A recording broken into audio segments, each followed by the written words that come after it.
Hi guys, welcome back. This is part 4 of the Wizard and the Gnome. In this video we are making the boots. We're also going to sew the boots to the body. For those of you who don't need help with the crocheted rows, of course you're just going to refer to the written pattern and then come back here, fast forward the video about 6 minutes or so, and I'll show you how to assemble the boots and then sew them to the body. For sewing, I'm using a blunt end yarn needle. I don't know the exact size, I just know it has a nice big eyelet for the yarn and a blunt end. Those of you crocheting along with me, grab your crochet hook and let's get started. Row 1 is a loop with 6 stitches, and that's the same way we started the top of the head. So you're going to take the shorter yarn tail and wrap it around these 2 fingers twice. Hold the yarn tails between your pinky and your thumb. Insert your hook, go to the back, grab the yarn, pull it through, yarn over and pull through that loop on your hook. And we've made a slip knot. So now we're going to put 6 single crochets into this ring. So we're going to go through the ring, grab the yarn, pull it through the ring, and there's a single crochet, and there's 2,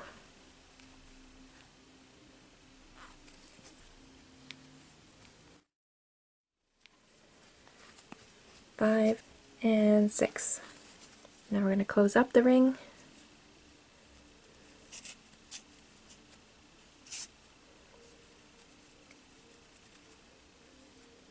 And there's our loop with 6 stitches. Row 2 is 2 single crochets in each one of those 6 stitches around. Remember, the last stitch of the row is right underneath this big loop, and the first one is in front of this starting yarn tail. And when you go through, make sure that you go through both loops of your stitch every time you go through. And there's 1, then back in the same stitch hole, there's 2, onto the second one now, there's 1 single crochet and back in, and there's 2, onto the third, 1 and 2, onto the fourth, into the fifth,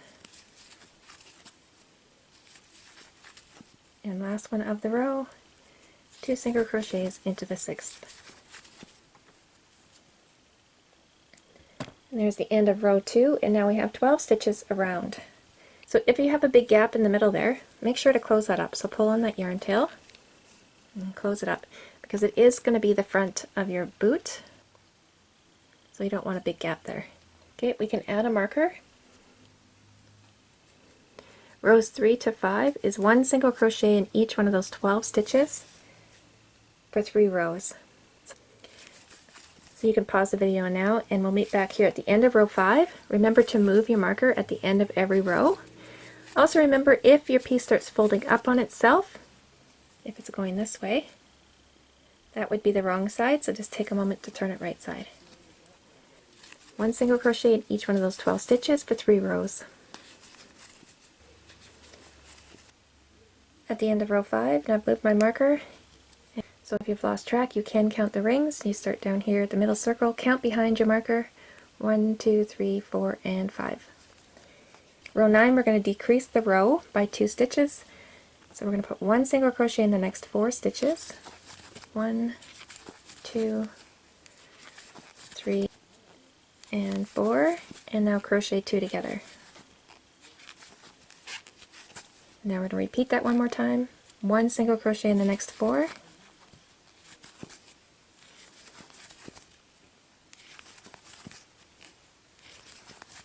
and 2 together is going to land on that marker, so I'll pull it out and crochet 2 stitches together. And that was the end of row 6, and now we're down to 10 stitches around. Row 7 and 8 is 1 single crochet in each one of those 10 stitches for 2 rows. So you can add a marker if you'd like to. I'm just going to count in my head. If I went around twice and put a single crochet into 10 stitches, I need to count up to 20. So you can do it that way as well. I do that a lot on these smaller rows. Or you can add a marker if you don't want to keep track. I'll carry on with the pattern. I'll meet you back here at the end of row 8. Alright, I'm at the end of row 8. I'm just going to tuck in that starting yarn tail. So row 9, we're going to chain 1. And working in the front loops only, we're going to put 1 single crochet in the next 5 loops. There's 1, 2, 3, 4, and 5. Chain 1 and turn, skipping that chain we just made, 1 single crochet in the next 5 stitches. There's 1, 2, 3, 4, and 5. Chain 1 and turn, skipping that chain, 1 single crochet in the next 5 stitches.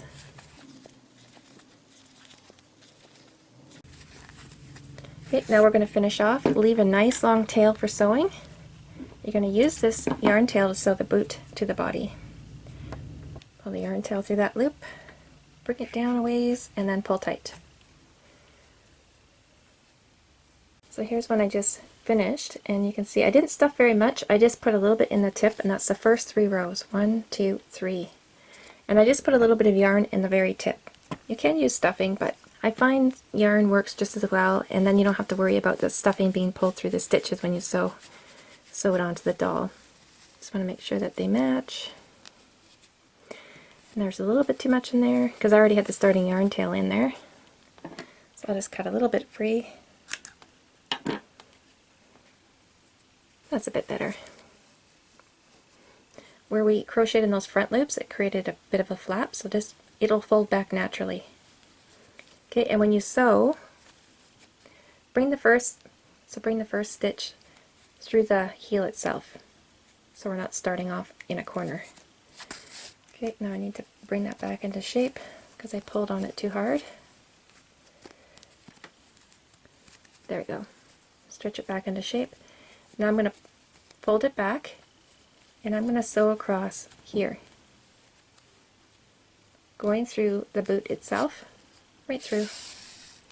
And don't pull the stitches too tight. You just want to sew the heel in place, but you don't want to suck it right down into the boot. So just pull that yarn tail till it's snug, but not too tight.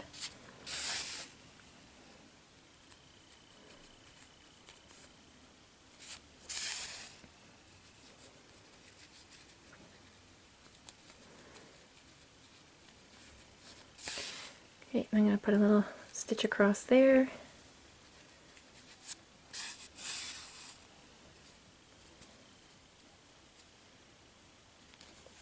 Okay, I'm going to bring this through so I can sew the other side of the heel down. Just the very edge.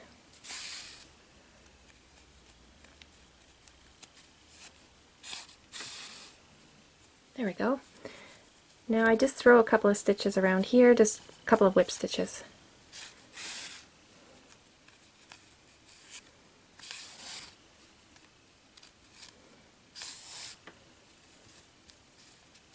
Now I'm going to bring this yarn tail through the boot and right about here. Coming right out about here. And I just want to put a couple stitches across here just to hold that stuffing up in the tip.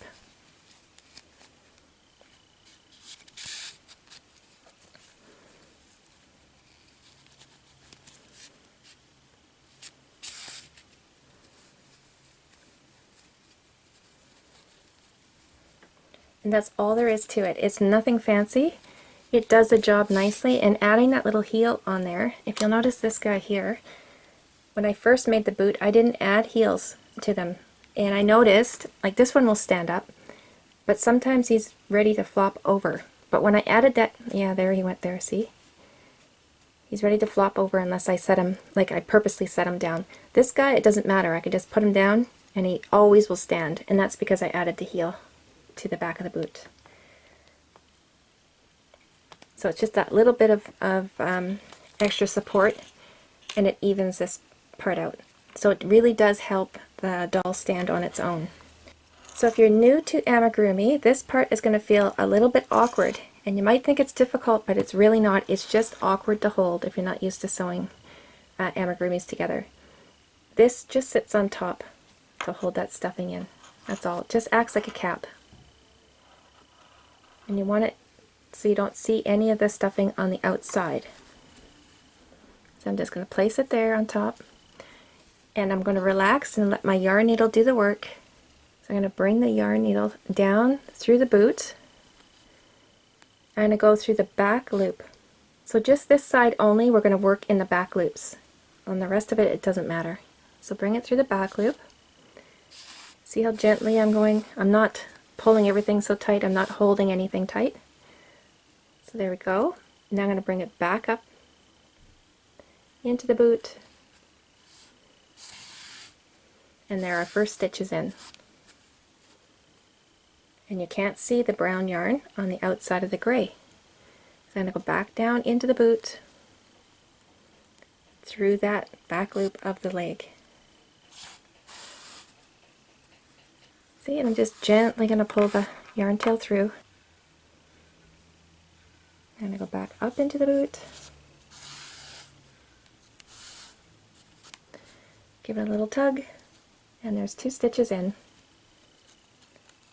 We don't need to do every stitch. To the back loop,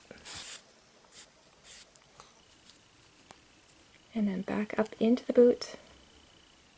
Come right through the heel if you want to. Okay, now I'll come around to the heel. And this one I didn't worry about going in the back loop, I just went right through both loops.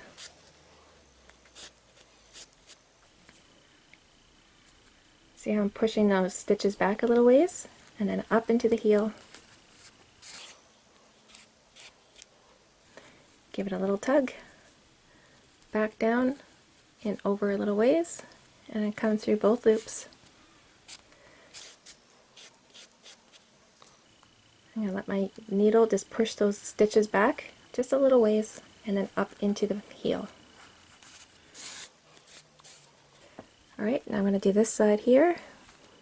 So this side, I'm going to put my needle down through the heel, and you're going to have to force your needle through, right like that.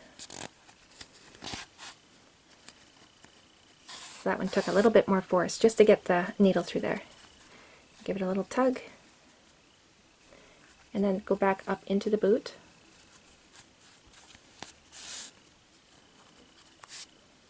I'm going to go back down. I'm going to carry the yarn over because I'm back too far. Bringing my needle down and into that little bridge that we made and through. Give it a little tug. Okay, back up into the boot.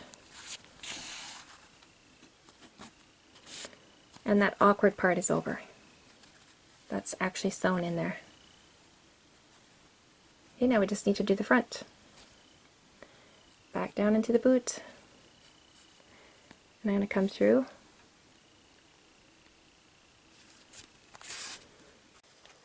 Okay, using my needle, I'll push it back a little ways and down into the boot.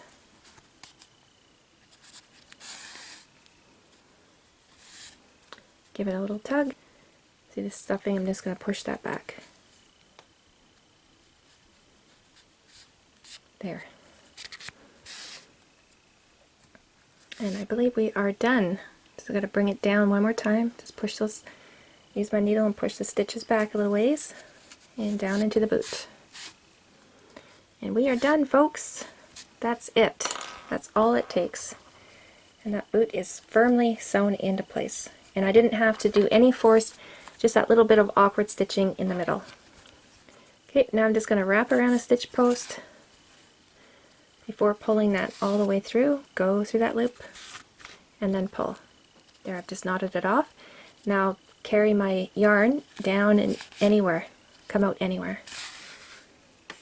Pull on it slightly and cut. Alright, so the boots are on. Now this yarn tail that finished off our legs, we can bring it through and come up right in the middle. You don't have to do this part at all. This part is totally optional. See, I brought it through. Now I can wrap it around the back side and through the middle and then back out through the middle.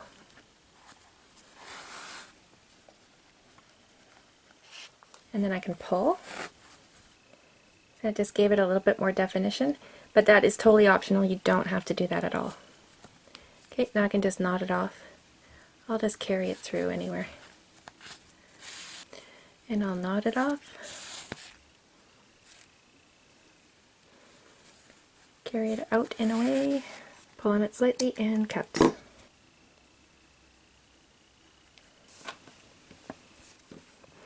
Alright, now this yarn tail, the back of the shirt, you'll see where we finished off a little bit uneven there. So I just like to pull it through the next stitch, give it a little tug just to even out where we finished off. And now I'm just going to knot off.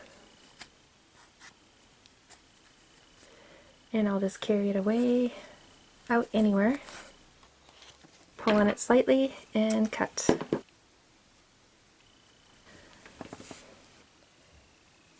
So I just did my wizard's boots, and those go a little bit quicker obviously because it's the same color yarn. You don't have to worry so much about stitches showing. And I like the front of the robe just to peek out a little bit there. Let his boots show through just a little bit. Any yarn tails that are left over, of course, you weave them in, pull them through the body, and cut them free, just like I showed you how to do with this one. So in part 5, I'm going to be making arms. For the wizard, he has his own part 5 because you can see he has sleeves, and the arms go inside the sleeves. And for the gnome, he just has arms with hands at the end. So depending on which doll you're making, you'll click here for the gnome, and you'll click here for the wizard. And I'll just meet you over there.